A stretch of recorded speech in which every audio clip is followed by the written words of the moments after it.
Good evening, ladies and gentlemen. Welcome to your Wednesday night four-leaf Clover podcast show. As you've seen in the titles there, we are the champions again, number 55. Andy, where are you packed up this evening, my good man, and how has your week been? I am parked in the north of Ireland. That is all I'm going to give away because I am behind enemy line, and that is all the info you are getting. Yeah, I know where he is, and it's maybe not a good place to be for Andy the night, but we'll keep his location secret. And Patrick, how are you, sir? How are you this evening, and how has the start to your week been? Aye, brilliant, Scotty. Just fantastic last week. Headed over with the wee man at the weekend for a wee road trip to Dundee.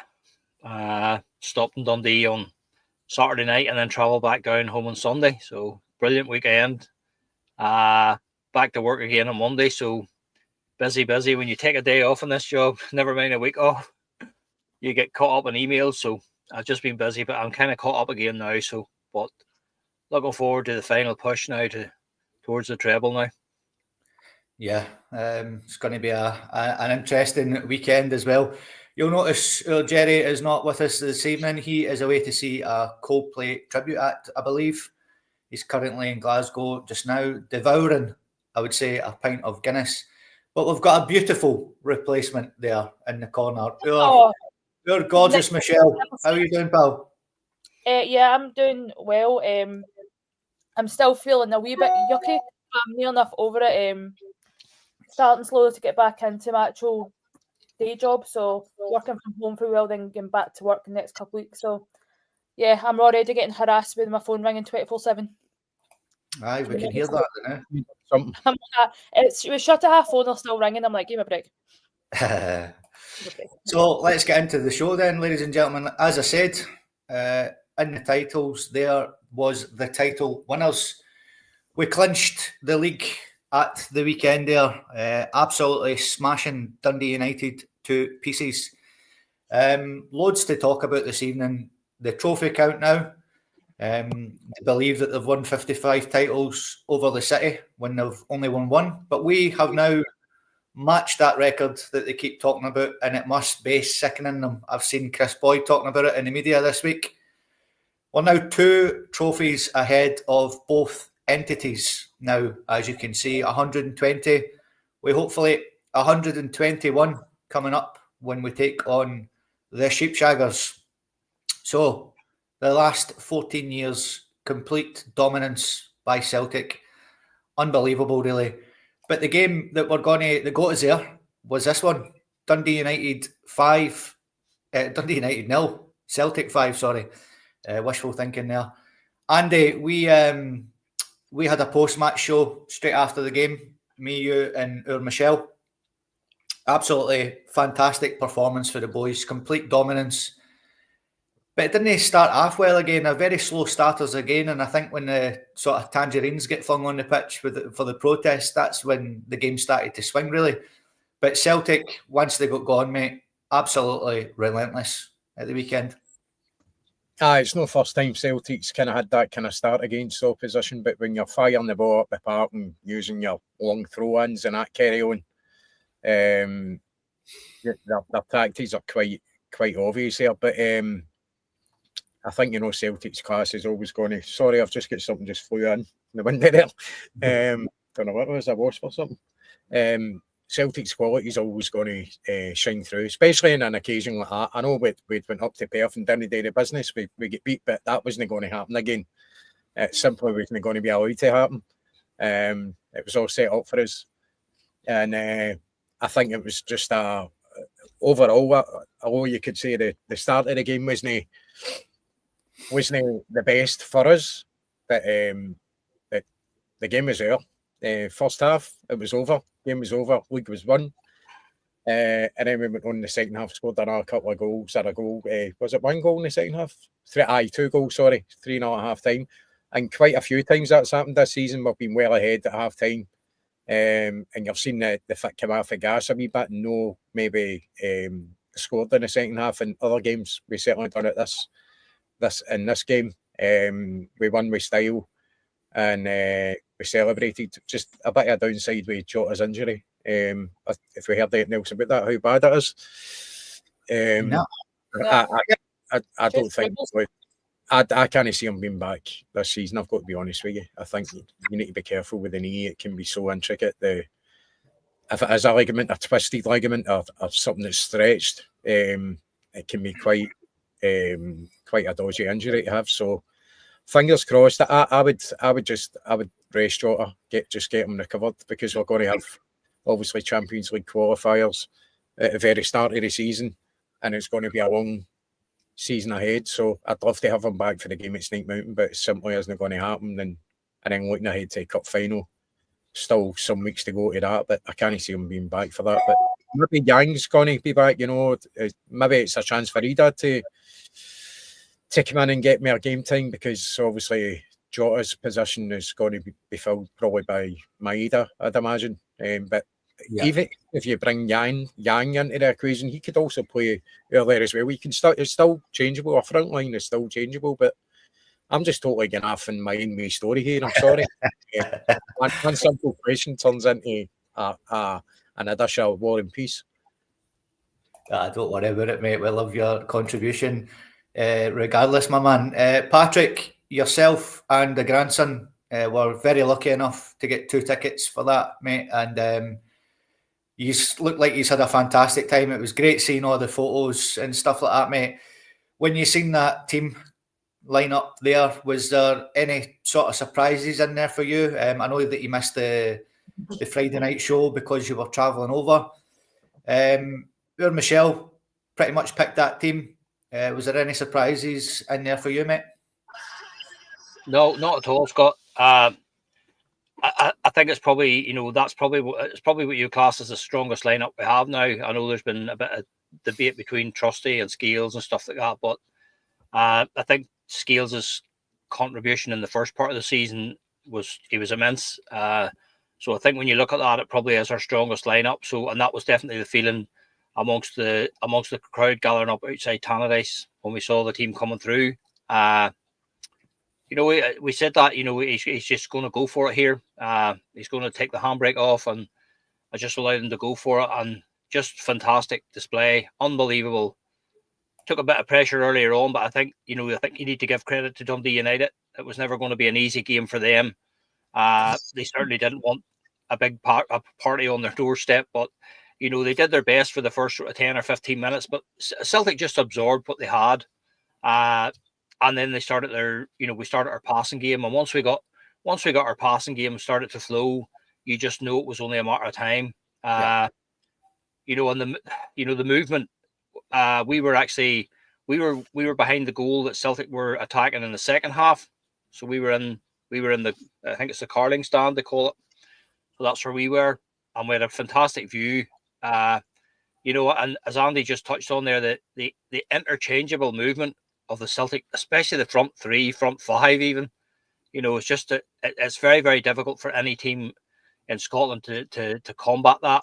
The movement we have, the pace, and when we play with the intensity that we do, it's just very, very difficult for anybody to live with that, and on another day, Aramida could have had 3 or 4 goals. If he'd had his shooting boots on, he could have scored 3 or 4. But just the support from Alistair Johnstone on one side and Greg Taylor, and I have to say, Greg Taylor dropping into the midfield.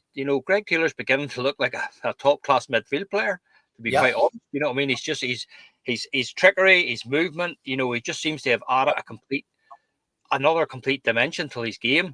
As well as the fullback role. So, just a fantastic way, and exactly what we said last week when we talked about it. You want to. The finishing line was in sight, and you want to burst through that finishing line with a bit of style and a bit of swagger, and that's exactly what we done. We went up there, we put on a show, and we just blew Dundee United away. For us, it was just unbelievable. For the wee man, 8 years of age, to be able to go there and see the championship being won, actually clinched on the day that you're there. Just memories for him. What a season it's been for him. Mascot in the Champions League. He's got the semi-finals, he's got the finals, he's there when they win the league, so you could write a book about his season, which we might consider doing, about his adventures this season, the adventures of an 8-year-old. So he's just living his best life at the minute. Just following the team. He's just absolutely in love with them. He just loves Dies in My Day, loves Nicholas Kuhn.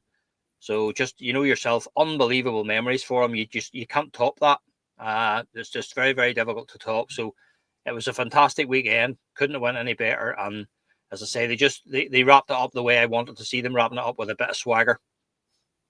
Aye, we really did put on a show, mate. That was fantastic, and it's great to hear that the wee man's had such a brilliant year, mate. Like you said, the memories forever.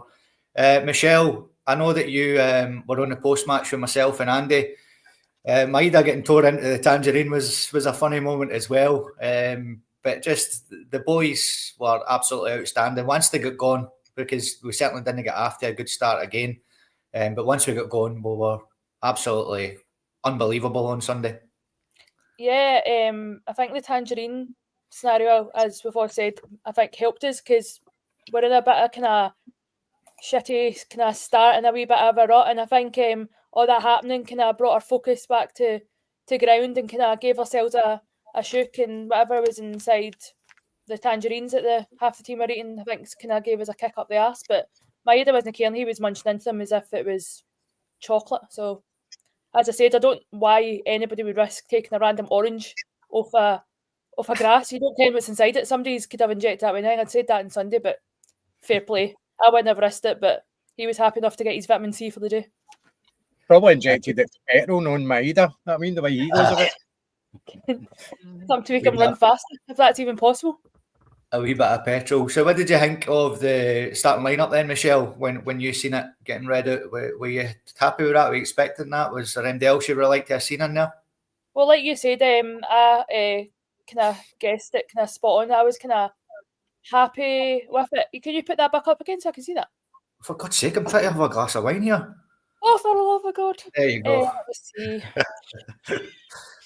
I think the only person I was a bit surprised about was Forrest and Kuhn. I thought Forrest should have started and Kuhn should have been on the bench, but then again, as I said on Sunday, probably it was a good thing that Kuhn was on, because obviously he contributed a lot, but that's only a surprise for me. Aye, I think Forrest can find himself a bit unlucky that he got dropped for sure. He's been brilliant. But hey, what do we know? It's like we said, Kuhn come in and had an absolute blinder. I thought Hatate was sensational as well. And as Paddy said as well, Ida could have got, should have got the match ball and took it home with him. He had the chances, which we've spoke about, but I think he's on something like 19 goals now for the season. It's really incredible. So the league table is as follows. We wrapped it up, and it's another trophy day coming at Celtic Park. So let's move on, ladies and gentlemen. I want to have a quick chat about this guy. Now, I know we've spoke about this before on the podcast.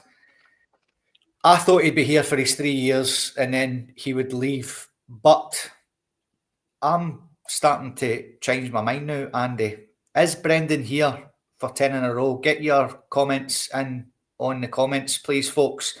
Now, when we win the league next year, Andy, that's going to be 5 in a row. Now, will Brendan get a better job than the Celtic job? I don't think he will. I don't think he'll get a top job down in England again. I think that ship's sailed for him. We know that he's fluent Spanish, so there's a chance that he could maybe try his hand over here in Spain with him. But I think, mate, if he's backed by the board, he's young enough, I think he'll stay for 10 in a row. What's your thoughts on it?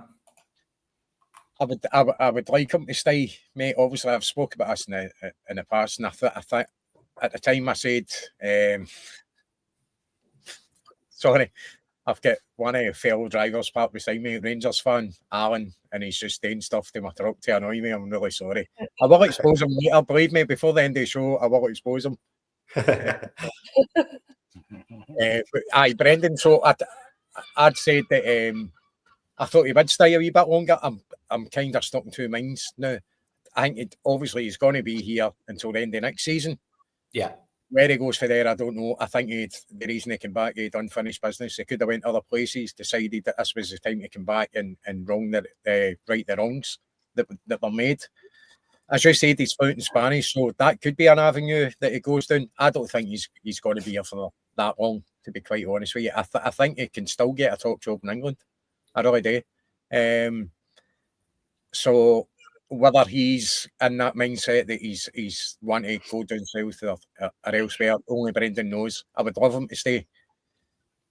But do I think he's going to? Seriously, no, really. I can't be 100% convinced that he's going to stay longer than he said he was going to. The question would be is, if he does, who are we looking at? Who would we like to bring in to the club? That's a big question, isn't it? Who do you want to manage Celtic if Brendan isn't in charge? Well, looking at it, Paddy, he's definitely said he's staying here next season for sure, 100% staying. And, if we're at the title up next season, which is going to be the case, that'll be 5 in a row. Do you see Brendan doing the 3 years, or do you think he'll stay longer? And look at that 10 in a row. He's got a chance to redeem himself, mate, because he fucked off, basically. He done the midnight flip. He's got the opportunity to be. He's now got the record trophies. Janky will look at that 10 in a row next year seriously and think, I'm going to stay and pay these fans back for accepting me back, basically, because that's what we've done. Do you know, he may very well, Scott. I'm just not so sure either. I'm in the same camp as Andy when it comes to Brendan. Even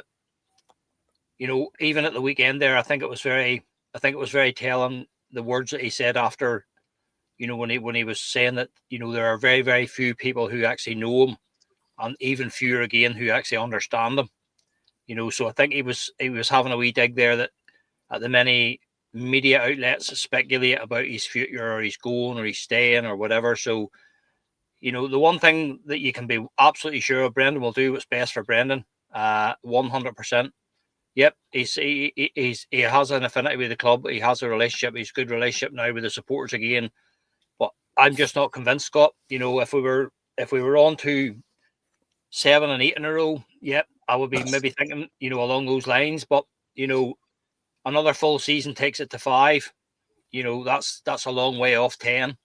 I'm just not convinced, mate. Honestly, I'm not. I would love to be convinced. I've said this before.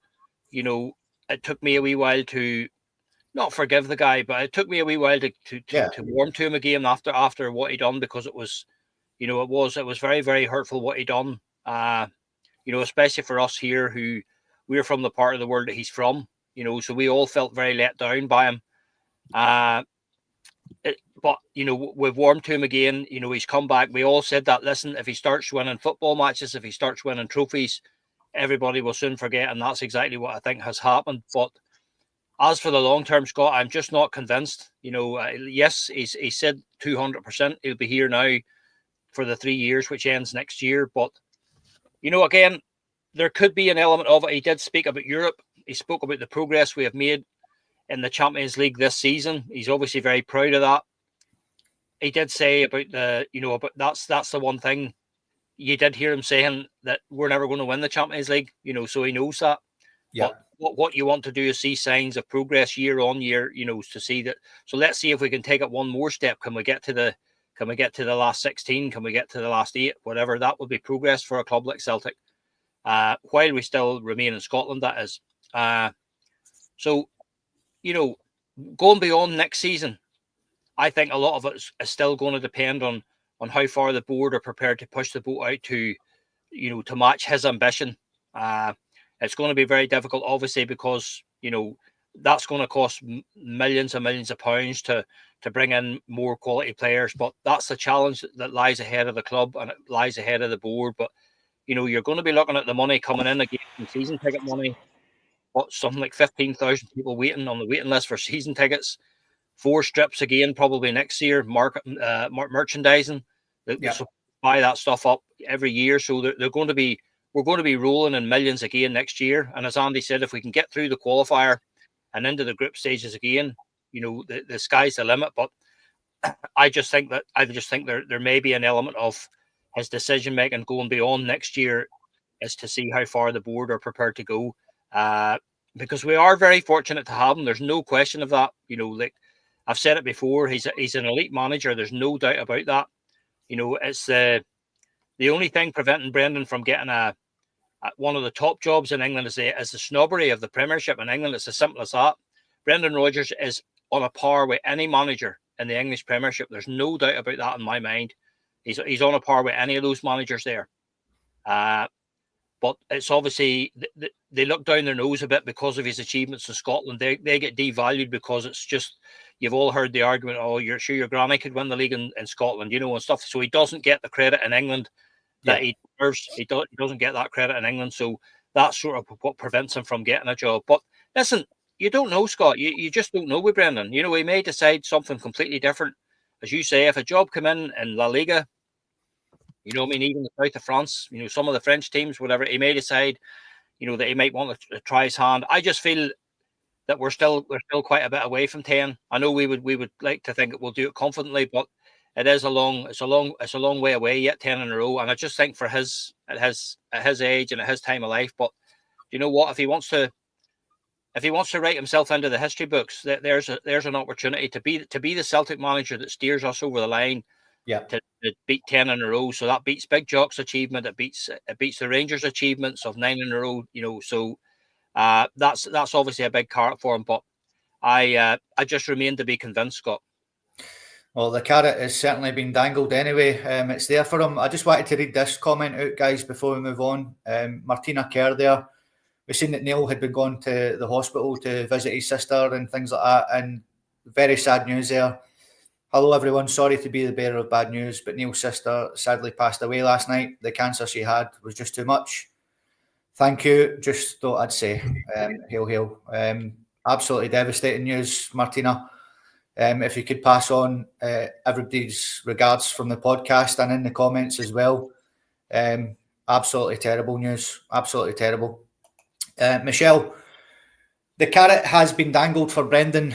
We've just won 4 in a row. Next season will be 5. Do you see him staying on after these 3 years and thinking, I could be the guy. I'm young enough. I could stay here for another 5 years. If I'm going to get backed, why not? I don't think he'll stay. No, till 10. Maybe extend it slightly, but as Paddy was saying, I think it all just depends on if the board's going to back him and his ideas and his ambitions and stuff like that. If we do get further in Europe, it might kind of convince him. But I generally think, yeah, we're doing amazing, but I just feel there's always is something better for a manager. It really just depends on his dedication to us. But I know everybody's been flinging around the whole tedious and boring and stuff like that. But is it going to eventually feel like that for Brendan, who wants bigger challenges, who wants to go to Europe and try bring a team to win the European Championship or the Champions League and stuff like that? That's what I kind of think. But I don't know if the board do back him maybe an extra couple of years, but I don't think it will be for the 10. Aye, it's a cracking wee debate to have, and you know we'll soon find out eventually. I'm sure, but it's good that he's definitely committed to being here next season, which is what we're all wanting. So we've had question for the boys and two. I can't even remember where I get this t-shirt for, but I think the missus bought it. I can't even remember. I wish I could tell you. There we go. So hail, hail, folks, from a rainy Benal Madina, as everybody in Scotland says. It's Benal Madina. But I didn't know it was raining up there, mate. It's not too bad down the coast down here, so enjoy. I've asked the guys to pick their game of the season because it's been obviously a fantastic season. So I came up with this wee idea and I fired it off to the guys to give me their own game of the season, like I said. And, you know, why have they picked that game? What does it mean to them? And let's go through them. So, Andy, you're first up, mate. You have picked Celtic 3, RB Leipzig 1. Why did you pick that game, mate? And what's your memories of that night? Obviously, we had the game at Celtic Park before that against Bratislava, which was a fantastic result to score 5 in that game. but I think the quality of opposition was questioned, rightly so, I suppose. But still, it was a good performance in the Champions League. One, it was well overdue now for the first game for us in the Champions League. First one won. Was it the first opening game we'd ever won or something like that? You know, so then that game at Leipzig came to visit us, and I was lucky enough to get a ticket. Barry Quinn and Big Hoggy sorted us out for the CSP, met the boys before the game. And I was in the GB section, actually, me and Big Paul, Baz's brother-in-law. We were in the GB, so it was absolutely fantastic atmosphere. But just the way Celtic played that night, I thought it was just some really fantastic stuff. Really clicked. We went a goal down, actually, probably within, was it about half an hour or something like that, but it didn't take as long to get back into it. Nicholas Kuhn got a couple of goals, fantastic goals to him and Rio Hatate. Getting the third. Also, there was a goal chopped off for offside, if you remember, with Maida. The goal chopped off, so it could have been better, but a fantastic performance. It just sticks in my mind. The whole it puts me in mind of the atmosphere when James Forrest scored against Carragandi, I think it was, to get us into the Champions League, and the whole stadium was just absolutely bouncing. And it just put me in mind of that game with the whole atmosphere. It was just, even getting up to the stadium now, you get that European buzz at Celtic Park when the lights are shining, and you just feel it. You feel the anticipation, and you just get a good feeling about it. I just felt that, and then obviously experiencing the game there in person, Champions League again, back to the heights it should be, beating quality teams in the Champions League. I thought it was a good sign ahead, you know, especially with the winning 2 home games, but scoring that many goals as well in both ties, but specifically against Leipzig, because I think they were second in the league time. I think I might be wrong. I'm pretty sure they were. So you know, it was quite an important one, and a well-deserved victory. I thought Celtic were absolutely fantastic that night, and that's why I've picked that game. No, belter, mate. Absolute belter. And special mention for the Atalanta game as well, the 0-0 game. I've seen a few people mention that in the comments. But another game that a lot of people mentioned in the comments is one that our Paddy has actually picked. It was St Johnstone 0, Celtic 6. Patrick, why have you picked that game the night, sir? So we're going back to the 28th of September, Scott. So I know it seems a bit difficult now, but we were in a neck and neck race with Aberdeen at that stage. We were neck and neck at the top of the Premiership. Aberdeen were holding their own, and they were certainly putting up a challenge, a lot more than we thought we would ever get. So it was at that stage of the season, and what we were doing, we were actually searching for a bit of consistency. We know we still weren't just showing the free flowing football that we all had hoped for. We were getting the results and stuff, but for me, that game stood out as the one that's the night that I knew that we were I thought that this is just going to be a stroll, this league. You know, it'll maybe take a while to shake off the challenge from Aberdeen here, but you know, the way that team played that evening was just unreal. Kyogo had a particularly difficult start to the season, and we were, you know, the wee man just didn't seem to be himself. He was missing chances, and he was getting caught offside, and he was starting to get a bit frustrated. And many people at that stage were actually wondering, you know, is he suited to Brendan's lineup? Is he suited to the style? Or, you know, but the wee man actually came alive again that night, and he looked much more like himself. The game for me will be remembered for, it was probably, if you look back on it again, get the chance, you'll probably all remember it when I tell you about it. It was probably one of the worst VAR decisions ever to rule out a goal from Dyson Maida before the scoring started. If you remember, it was a corner kick, and it was actually disallowed because two players, one of them was Austin Trusty and the St Johnstone defender, both went for a run across the box, and basically all Trusty did was just give him the shoulder and be that bit stronger in the box.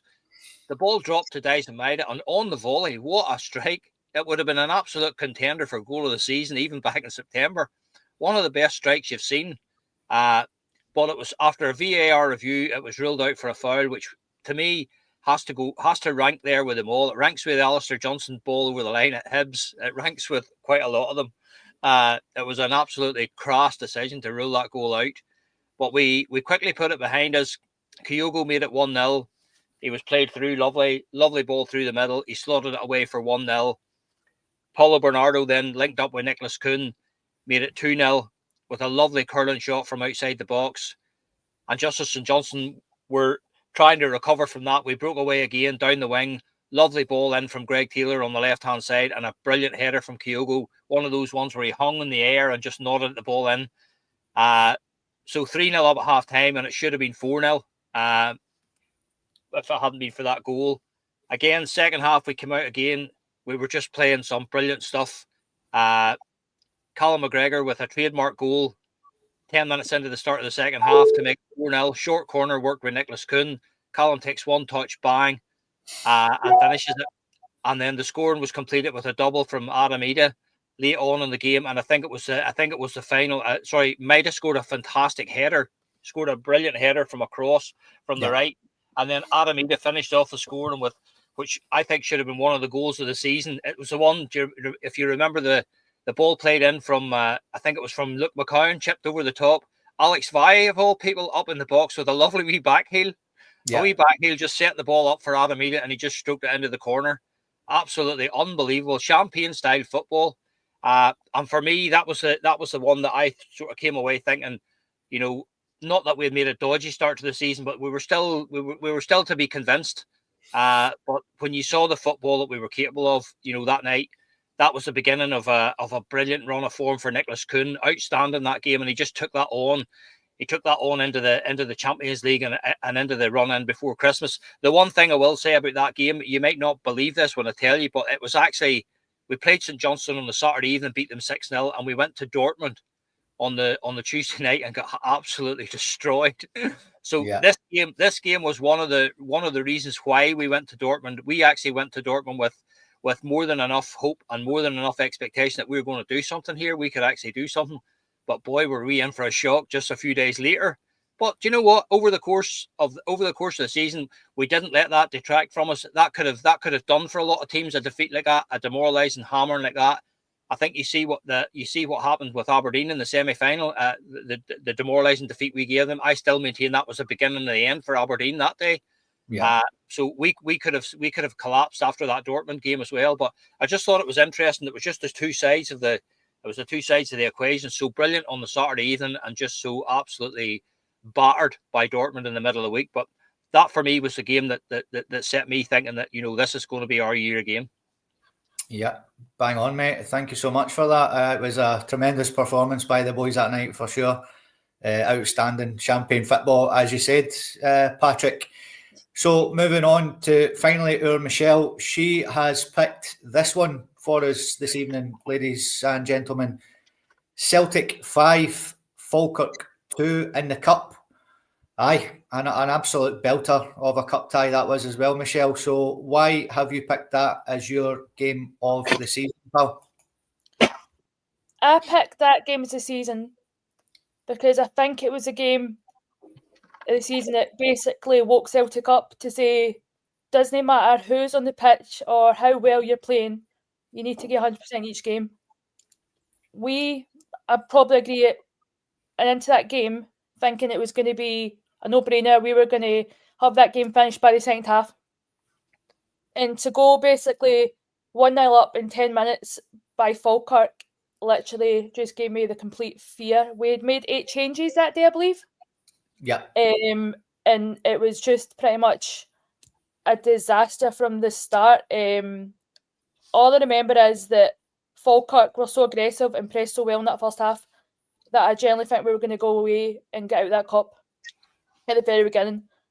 But it's just made me feel as if to say, if you're going to go into a match like that and think we're going to automatically win, no problem, it's just opened your eyes. And I think since that game, we went away and learned a few things. I think we just realised just how important our first team were in that match and just realised how much the bench had to improve in learning things. So, yeah, that was a big surprise there as well. What else did I say? I think we've came along, no doubt, asking a lot of questions, more than if we'd came away beating them easily, playing it like we were the strongest team. So I think credit to where due, Falkirk were amazing that day. And I think you'll agree as well that out of all the domestic matches we've had this season, Falkirk is the one that's actually gave us a proper game. So I think that's the reason why I chose that one. As well, we just came back from playing Bratislava and we beat them 5-1. So again, I just thought we'd been a high, but then I'm beginning to think, did we come back for that game thinking, yeah, we've just bet them, this is going to be no problem at all. And we went in thinking, nah, let's just play as if it's just a game over the park, and we got a serious wake-up call that day. And I just think that has helped us moving forward in all leagues, including, obviously, the Scottish League Cup. Aye, bang on, mate. Absolutely bang on. It was a cracking game, and at half-time, I thought we were out as well. You know, we just weren't at the races. Brendan admitted after the game as well, Michelle, that, you know, he did make too many changes. He did come out and say that, and that was big of him as well. But I mate, cracking game, and that was, ladies and gentlemen, the panel's games of the season. I enjoyed that. I thought that would be a good wee one to sort of fling in there. I asked them not to pick the Glasgow Derby, obviously, for obvious reasons. I think they would all pick that. So I asked them to pick something else, and that's the games they come up with. Aye, brilliant. Really enjoyed that. Thank you so much. So now we're going to move on. Some news has come out today that Aberdeen's ticket allocation is a shocking 20,000. That's how many tickets are going to get for this game. Let's have a little look at this first, and then let's have a chat about it. Aberdeen have secured a bumper ticket allocation for the upcoming Scottish Cup final against Celtic next month, after agreeing to take financial responsibility for any unsold seats. The Dons were initially handed 16,800 tickets for the Hampden Showdown on May the 24th. However, after discussions with the SFA, they've now been granted an expanded allocation of over 20,000. This includes control of the North Stand up to the halfway line, an area traditionally split depending on demand. The increase only came after Aberdeen committed to underwriting the cost of any unsold tickets, ensuring they bear the financial risk if fans don't snap them all up. In return, the Dons secure their largest ticket allocation for a domestic final in recent years. A club statement read, "This will be the largest allocation we've received for a final in recent years and was only secured after agreeing to underwrite the cost of any unsold tickets. We believe this significant allocation is a testament to our commitment to ensuring as many fans as possible can support the team at this crucial match. Our first Scottish Cup final since 2017. Celtic, by contrast, are expected to take up the remainder of the National Stadium, with the Hoop support regularly filling their half for cup games at Hampden." And finally, Brendan Rodgers' side are aiming to cap off the campaign with silverware to seal a historic 9th treble, having already beaten Aberdeen twice in the league this season and boasting a strong record at Hampden. The final represents a massive occasion for Celtic, chasing another treble under Rodgers as they look to cap off a dominant season and secure their second Scottish Cup in as many years, while further cementing their status as Scotland's top team. Andy, there could be empty seats at a Scottish Cup final. Let's not be kidded here. They are going to struggle to sell that allocation, mate. That's my opinion anyway. What's yours? They couldn't sell their allocations for the semi-final against Hearts. It was embarrassing that the national semi-final at the National Stadium has got that many empty seats, and now they're wanting 20,000 for the final. They're willing to take a financial hit. That doesn't solve a problem. You know, Celtic could fill that stadium 2 times over with their own fans. You're having to get ballots and all that, the Celtic fans, to get tickets, and they're taking on that responsibility to try to fill that section, which they're not going to do. So it's not only going to cost them financially, but we are going to be taking the trophy home that night, and it's just a shame that there isn't more Celtic fans there to see it, because they won't fill their allocation. That is 100% true. They are not going to. Why they've asked for more, I don't know. It should be relative to what they'll go on an average basis, and that should include like semi-finals and stuff like that, you know. So That's the kind of numbers they should be looking at. Who attended the semi-final? You can get a ticket. But the Celtic fans are even getting balloted in some cases for semi-finals and stuff. You know, there simply isn't enough spaces. And carry on what this is going on. It's just an absolute joke. So I hope we absolutely scalp them. And you'll see a lot more empty seats at half-time if that's the case, because they won't be there. They'll be sauntering back up the...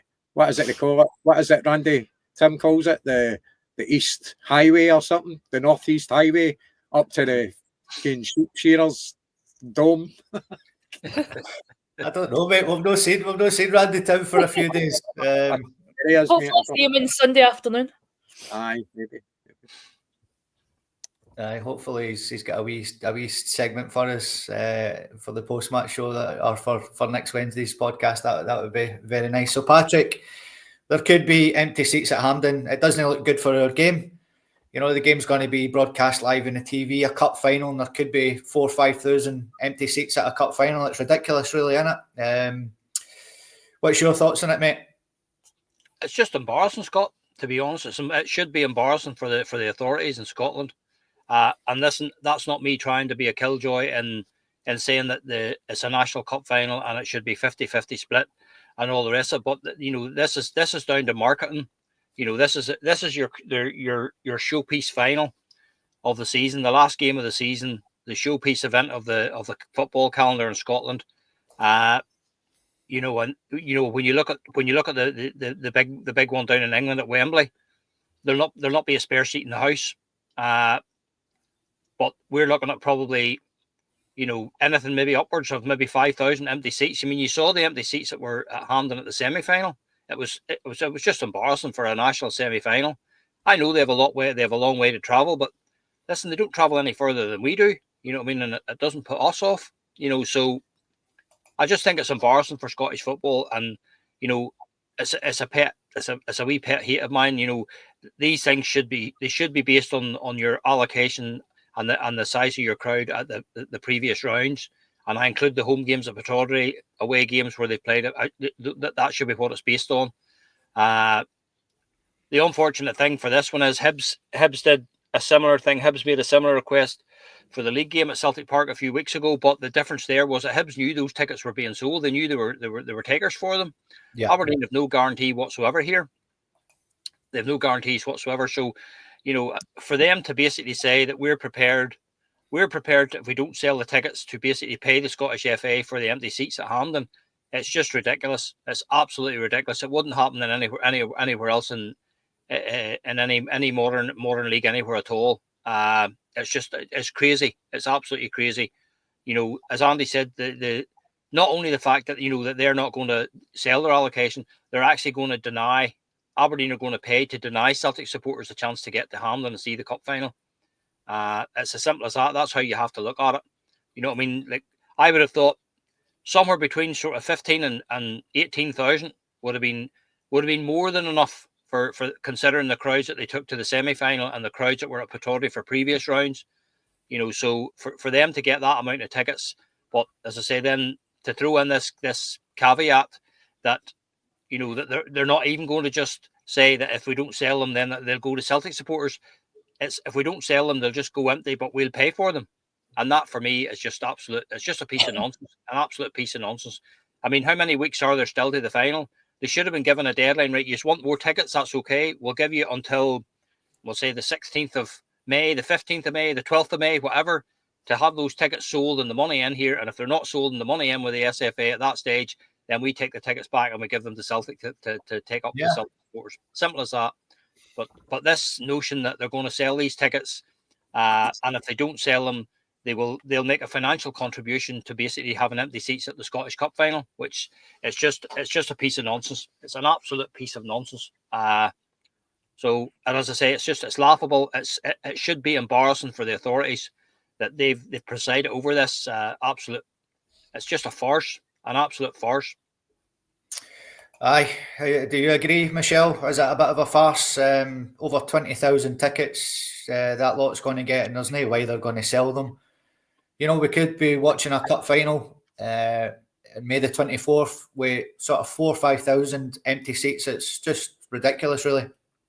it's just annoying how there's like people like me and you who are desperate to go to these games and we kind of get tickets because it goes to a ballot straight away, and then half of them are not even getting taken, and then the ones that are not getting taken, they're getting kept, and then half of them are then kept for corporate people as well who don't go to barely any of the games leading up to it.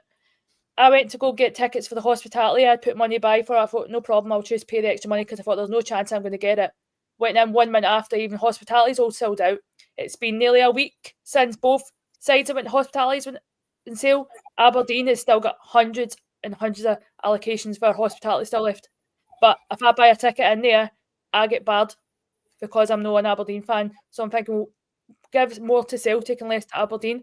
It's not that Aberdeen isn't popular and stuff like that, because they do turn up sometimes, but I just feel like people don't go to all the games leading up to it, but as soon as it's a semi-final, a cup final, all of a sudden everybody seemingly wants tickets for their gran, their papa and their hamsters and their dogs and everything down the road. It's just so annoying. I get frustrated because I just struggle. Like every ticket I was getting for the cup games, for the Scottish Cup, I was getting no problem, and there was hundreds of tickets left. And this is just talking about like Celtic fans, but as soon as I get to the semi-final and the final, I'm getting no chance of getting tickets. So a wee bit of here, a wee bit of there. Like I can see it for both sides, but it's just so frustrating. Do you know what I think, Scotty? It should come down to how many season tickets you've got. Absolutely. Percentage, because that shows you the loyalty of fans and the financial input into supporting the club. And another thing, the only way Aberdeen's going to sell these tickets is if Celtic fans go to the ticket office in Aberdeen and buy the tickets. So there must be a way around about that. Personally, if I was up that way, I'd be straight into that ticket office and I'd be getting as many tickets as I possibly could. Does Celtic do the thing if you've no scanned your season ticket in a couple of weeks? Does that go against you, or is that just certain other clubs? Not sure. Because I know there's certain clubs, if you don't scan your ticket at a certain time, you get kind of penalised. You're not allowed to apply for certain tickets in certain matches. I don't know if we do that.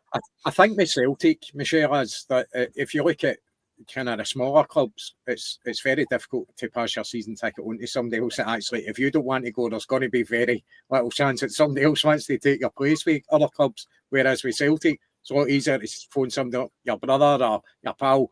I can't make it today. You want my ticket? Aye, they get snapped up. You know what it's like trying to actually get a ticket if you're not a season ticket for Celtic. I was obviously very lucky to get the semi-final ticket because of Gerry not being able to go for personal reasons. So the chances me ever experiencing that again in the next couple of years are going to be really, really slim unless things change. Yeah, and it's horrible to see like people like Paddy's grandson, who obviously has got a season ticket, but somebody like him who wants to go up and watch his team play, but can't get tickets because of shit like that. No. Aye, it's always been the same. It's something that definitely needs to be looked into, but I just think that's a ridiculous decision to give them 20,000 20,000 cup final tickets when it's plain to see that they're probably not going to sell that out. But it is what it is. The decision's been made, and that is it. If this is your first time watching this podcast, ladies and gentlemen, there's over 100 of you watching just now. Please like, share, and subscribe to the podcast. Andy, I seen you put something in the group chat earlier, mate. Our subscriptions are just going up constantly, mate, aren't they? Aye, we've had over 50 this month, so sometimes it takes a wee lull, but I spiked up again, which is good to see. You know, we're gradually growing and growing, which is really good. And the good thing is we get to see new faces in it. Not that we get fed up with the people that have been mates for the start, but it's nice to see new faces in there as well. Well, maybe James Allen Wiper does your tits in at times, but they're all good. I'm only kidding, James. I'm only kidding. You're there and you're always there, and God bless you, mate. Michelle's got a wee thing for him, I think. Paddy, yourself as well, mate. You've got the Planet Celtic Facebook page, haven't you, mate? And just give us a wee chat about that. They actually sponsor the show for us at the minute. Aye, the Facebook page is it's the same as Andy's TikTok on the 4-Leaf Clover podcast. The likes and the number of followers that we have is just, we're up beyond 65, almost 66,000. We're heading for 70,000 followers. So it's just been unreal. So if anybody's watching and you haven't had a wee look at the Planet Celtic Facebook page, please do. And you'll also get, it's a handy wee way to watch the 4-Leaf Clover. We broadcast live on Planet Celtic as well, so you don't need to go looking for it. Paddy, I was going to mention that. It came up when we went live that it wasn't going live on Facebook. I don't know if something's got to be done behind the scenes or something. All right, okay. On Facebook tonight, but we'll need to sort that out. Sorry. Right, okay. So the wee Facebook page is going really well as well. Very popular. Very popular with we have a very loyal core group of supporters over on Planet Celtic, the way we do here as well on the 4 Leaf Clover podcast. So just keep it going. If you haven't had a chance to look at it, take a wee look at it. And again, as Scotty says, tell your pals, share, like, hit the like button, subscribe, and enjoy more Celtic content as well. Yeah, we enjoy interacting with you on the comments and things like that. So take a look at the YouTube page. There's actually all our old podcasts are on there as well. We've interviewed people like Simon Donnelly, Jonathan Burns, Tommy Burns' son. That was a fantastic interview. Yeah. Great, fantastic. That was brilliant. We had a Tommy Burns month right at the start when we first started the podcast. I think it was September, Andy, wasn't it? It was September was Tommy Burns month at the podcast. That went really, really well. We interviewed Gerry as well, who's not here tonight, but he was YTS at Kilmarnock. We interviewed former Gibraltar manager, Davy Wilson, who was part of the podcast when we started up as well. Well, Davy came on, and the stories about Tommy Burns were unbelievable, really. Tearjerkers, some of them, watching them, and especially Jonathan's one, who's just a credit to his dad and his family. He was a fantastic guest that we had on. But it's well mentioning it now, but we're going to be interviewing Mark Reid, former Celtic player, left back, for 80 to 85 at Celtic, and then went down south. Paddy knows Mark very well as a player, so we're going to be interviewing him, but it's going to be early Saturday morning, and it won't be live, so it will be a pre-recorded interview. Myself and Scotty will take that up, and we'll put it out over the weekend, probably. We'll keep you posted on that. So looking forward to that. Early on Saturday morning, me and Scotty will be doing that, but as I said, it won't be live, so we will pre-record it and put it out probably over the weekend at some point. Yeah. See, we're talking about legends. It's just a happy birthday to Lisbon Lion legend Jim Craig today, who's 82 years old. Oh, is he? Yes, so happy birthday to the legend. The dentist is 82, and he was a penalty king. Mark Reid, he certainly was, and we're looking forward to that. We've got all his questions sorted already. I've interviewed him before, so really looking forward to that. And he's for the 3 tunes as well, where I'm for in Ayrshire. So yeah, really looking forward to that one on Saturday, Andy. So next up is our Michelle. She has got another head scratcher for us this evening, and it is. Who's that player?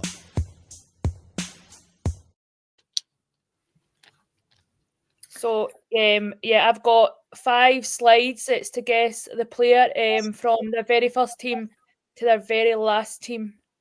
So I've kind of tried to make it slightly easy, but at the same time, slightly difficult, because I like to just see you suffer, because that's me.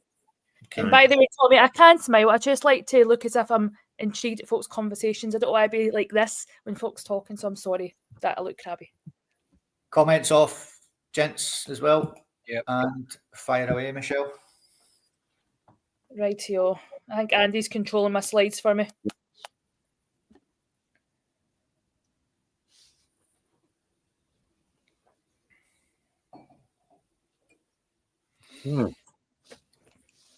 What's that first team there? Fulshi. Don't know who that is. That's like a mining badge on it that's on that. I wonder what. Aye. Fulshi. Celtic. If you need any clues, you can ask.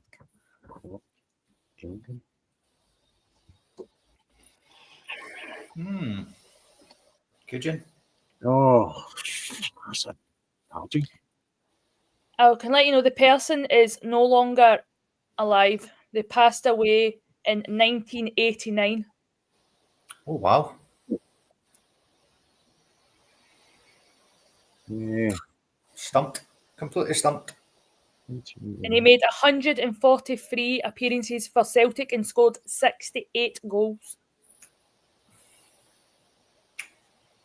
Striker then. Aye, good goal scorer. Nah, done.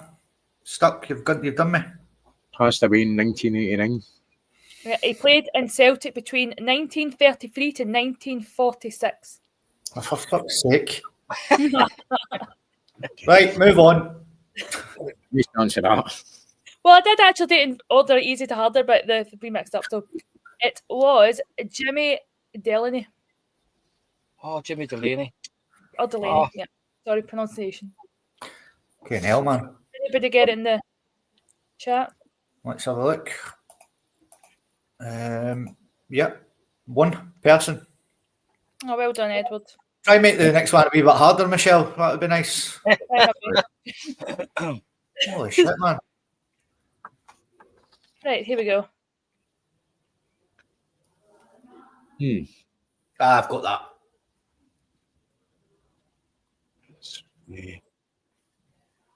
Anything?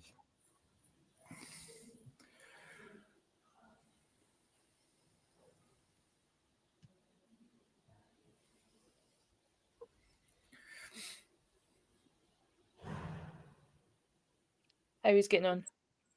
I've got it, I think. I'm stumped here. Paddy? No, I'm still working it out. Okay. Albion. Saudi. Saudi.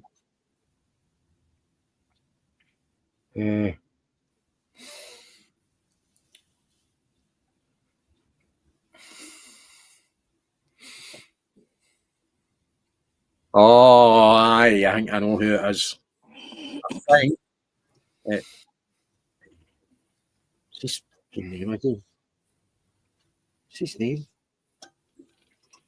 I don't know, but I'm trusting any user Googling or cheating because I can't see your faces. Not doing Sorry, a thing. I'll take that down. I don't cheat. I think I've got it. Ready? Aye, yep. Right, I'll come to you first, Scott. I think it's Samaras. Okay. Andy? I've went for Encham. Okay. Paddy? I went for Samaras too. Nah. Yep, the correct answer was Samaras. Oh. Nah. Perfect. Andy on the burner phone. See, that's the kind of shit I like to read. And on the burner phone. I'm not very good on the burner phone because I can get it in right. Let's have a look, folks. First of all, so, yep, Bobo Baldi, Paddy Roberts, Denayer, Kyle, Paddy Roberts, Kyle, Dugster, Samaras. No many got that either. Well done, Michelle. Well done. Right, comments. Right, number 3, guys. I've got that. I've got that. That's an easy one. That's an easy one. Right away. I'm glad. Can you not have that one first? I did have that one first. Andy mixed up the slides. Don't blame me. How am I to know what order they got in? You just send me. You don't tell me that. I said them in order. Says make sure that's in order. Poor Andy, getting the blame of everything. I know. Terrible. Like an old married couple. Right, time's up since that's an easy one. Right, I'll come to you, Paddy, first. I went for Big Bad John. Big Scott. John Horton. Big Bad John. Big Bad John. And Andy.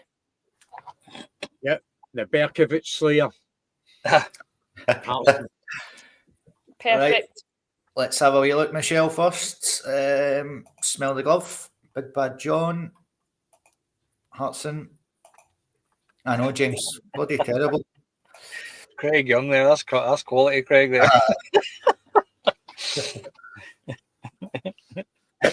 I know. What age does she bloody think we are? I know she goes on about us talking about the 80s as if it was like Just getting used back. This is getting used back.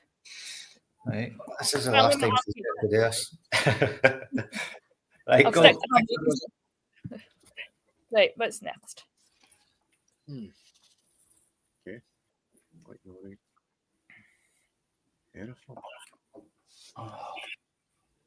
Jesus.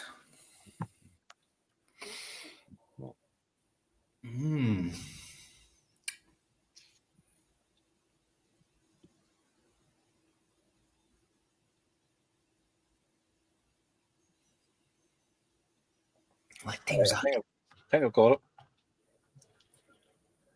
I can't work out that team there, man. Next to fucking Norwich. What one? Sheffield Wednesday. Next to Norwich? Yep. Is it Sheffield Wednesday? Aye. See the white rose, that's Yorkshire, and it's got the SW with the owl. Sheffield Wednesday to Norwich to Celtic. Celtic to Scunthorpe. It's nice to know that Andy's talents lie somewhere. It's certainly knowing this anyway, because I'm stumped. You'll kick yourself. I Right, think, ready? I think I've got it. Yeah, let's go back to see your answers then. Scott? Stump, mate. You've done, mate. Andy? Nothing. Paddy? I went for Gary Hooper. No. And you are correct. What? Gary Scunthorpe before Celtic, was it not? I saw the wee arrow. I saw the wee arrow. The wee arrow that leads the right way. Put that back up. See the wee arrow. Watch the wee arrow. Oh, for fuck's sake. Why are you doing it that way and the other man's different? Because he had I didn't loads even of teams. notice that. I was like, He he didn't leave Celtic to go to Scunthorpe. What's that? VAR. When I seen VAR. Scunthorpe, when I seen Scunthorpe, that's the first person I thought of. But no, in that order, that's why it stumped me. Jesus Christ Almighty! It's good to VAR. know that somebody pays attention. VAR. There's a really good word. There's a really good word in Scunthorpe, and that's Aye. exactly. There certainly is. The call on the field stands. I was going to say, if it was all yous that didn't get it, then fair enough. Paddy played the rules, he got it. So don't. Oh, I saw the wee arrow. And I heard, That was naughty, by the way. Sneaky, by the way, that's sneaky. Yeah, out of order there. Right, let me see who got it. Loads of the chat got it. See, all the chat got it. So they were paying attention as well. Aye, she bloody is. Right, I'm going to get you back anyway in a minute when I get my conundrum out. No, I'm telling you, the next segment that day, it's going to be everything for the 1980s. We're going to screw you up, pal. I tell you, you're getting a retro podcast. The next one. I'm getting screwed. I'm not a narcissist. Wow, that's a bit harsh. Loads and loads got it. Right. Next one. Pardon me. Right, is there any arrows in this one? Oh, I've got this one. What's that first one? Is that Sunderland? I can't read that. No, crew, mate. Is It's that an Crew? Irish. Got this one straight No, away. before that. Right, okay, I've got that. That's being easy, man. The first one's. Is it? you can't win, Michelle. Sure you can't. The first one's no crew. No, Scotty's talking about that one. It says Crew. I was Because thinking that. anyone, That's- Paddy, anyone. That's no. Aye, that's cool. No, okay. Oh, so he's got that one. There's no VAR checks. They're moaning about this one. No, no VR checks, pre-war guys, no bloody arrows in it, nothing. Got it. Stress me out. We'll come to you, Paddy, first. I went for Neil Lennon. Neil there. Cool. Andy. Yes. Neil Francis Lennon. No, Francis Lynn. And Scott. It was Neil Francis Lennon. Right, so if we count up the scores, we've got Paddy, you get 4, didn't you, if I've got that right? I got 4, yes. Scott, Gee. second with 3. And Andy, last with 2. Because Andy lost number 2. Absolutely scandalous. Scandalous. 2. Thank you very much for playing. Who's that player? Thanks very much. Who's that player? I suspect we will be go up down the line, Michelle. I know. I'm dreading Friday already. I think I might put a sickie. Retribution will be strong. I can assure you of that for sure. Well done, Michelle. That was brilliant. Couple of hard ones in there, couple of easy ones. That's what it's all about. But it's now, if Andy thought he had a bad time there, it's now time for...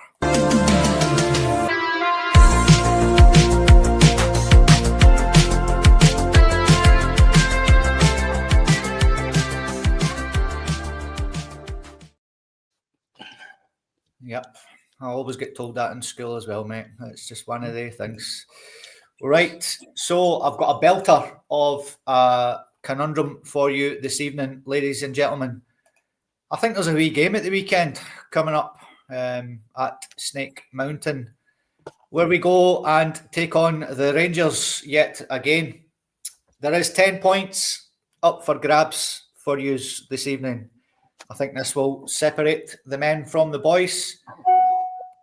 What I've got for you this evening is winning goal scorers in games in the Glasgow Derby at Ibrox.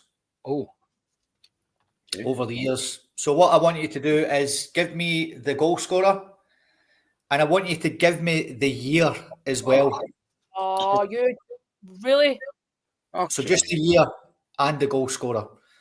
That's what I want. If you don't get the year. So if you think back to the games that we've won at Ibrox, there's a few prominent ones that come out, that stick out and come to mind, I would imagine. First up for you this evening, ladies and gentlemen, is Ram Ass. Ram Ass. Your 30 seconds start now.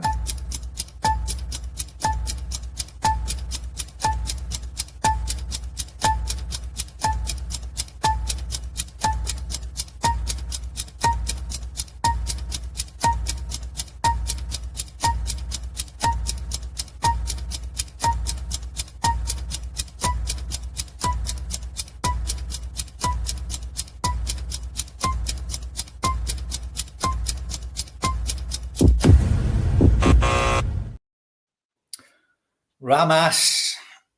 Andy, who do you have?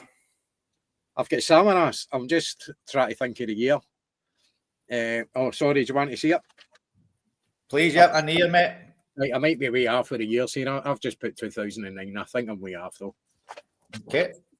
Patrick? I went for Samaras in 2011. Samaras 2011. Okay. Yep. Michelle? Samaras 2011. It was Georgios Samaras, Rangers 0, Celtic 2 on the 2nd of January 2011. Oh, yes. When Alan McGregor came flying out his box and Sammy ran past him and slotted the ball in. And a penalty as well from George Samaras that day, if I remember right. Brilliant game, but it was the 2nd of January 2011. Well done, Michelle, and well done, Paddy. Unlucky, Andy. Next up is Maybell. Write them down.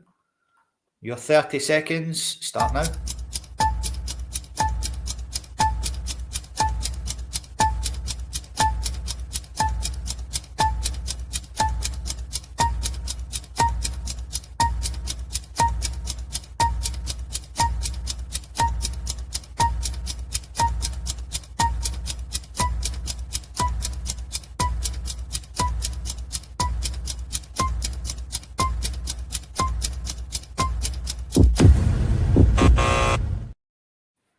Maybell. I'll come to you first, Patrick. Who do you have and what's the year? I'm going to go for Craig Bellamy, 2005. Okay. Michelle? I had Bellamy, but I never had the year, unfortunately. Okay, pal. Andy? Yes, I went for Bellamy 2005. It was Craig Bellamy, and it was Rangers 1, Celtic 2, and he scored the winner on the 24th of April 2005. Yes. Well done, folks.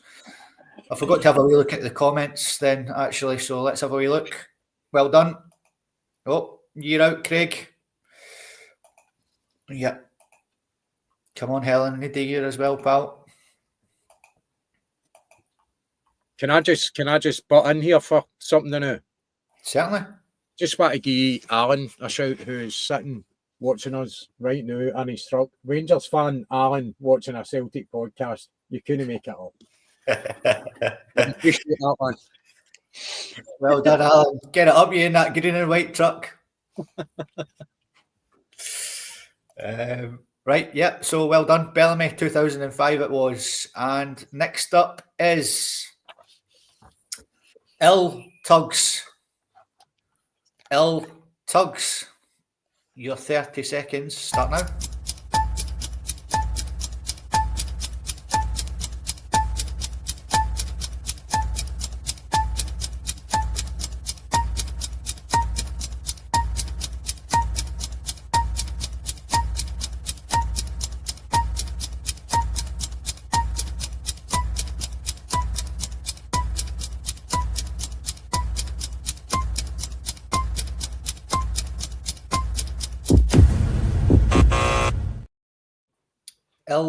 Tugs. Michelle, who do you have and what year do you have, pal? I went for Mikel Lustig, 2017. Okay. Andra, who do you have, sir? I've also went for Lustig, but I've went for 2016. Okay, pal. Paddy? Lustig 2017 for me, Scott. It was Mikel Lustig, and it was Rangers 1, Celtic 5 on the 29th of April 2017. Oh, yes. Yeah. Well done. Let's have a wee look at the comments. Yep. Lustig 2017. Get a grip. Yep. Yep, well done, James. Well done, Carter. Tommy. Romboy. Dougster. Well done, Helen. Playing the game now, pal. David, year out. Yes, that's Davey, my pal. Yep. Well done, Davey. Lustig. Unlucky.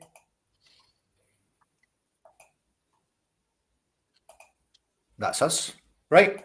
So well done, Paddy. Well done, Michelle. Well done, Andy. No, Andy, you were a year out with you, know, mate.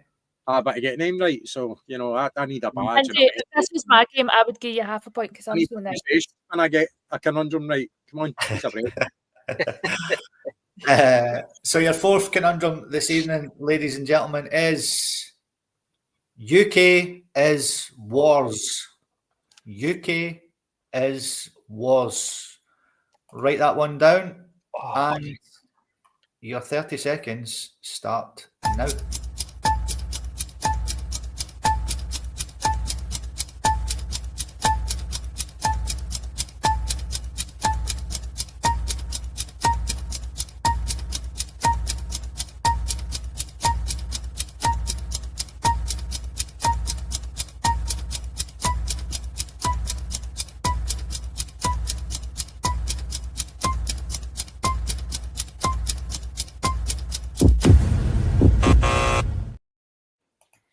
UK is wars.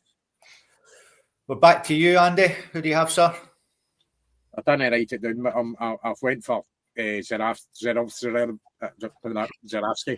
and Negia, so I'm okay. Patrick? I'm going for Zarowski 2006. Michelle? Zarowski, but I never had a year. Okay. It was Magic Zarowski.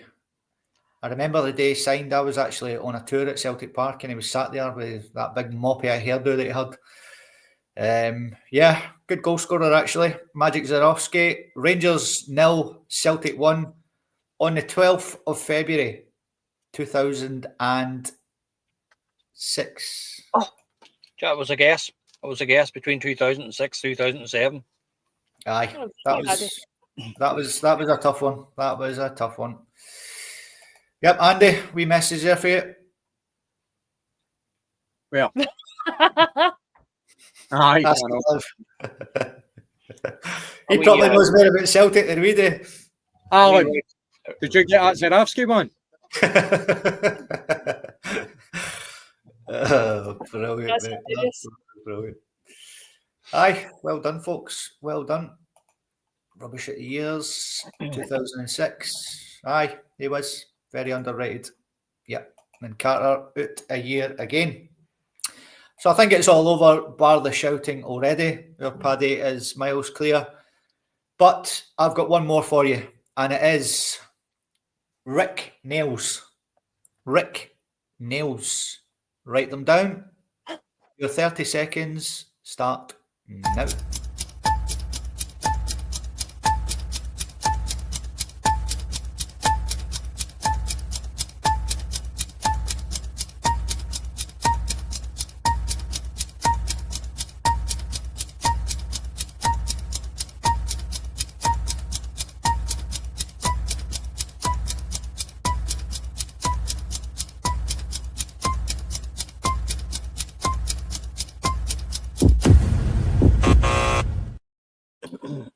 Rick Nails. Patrick, for a full house, who do you have, sir, and what's the year?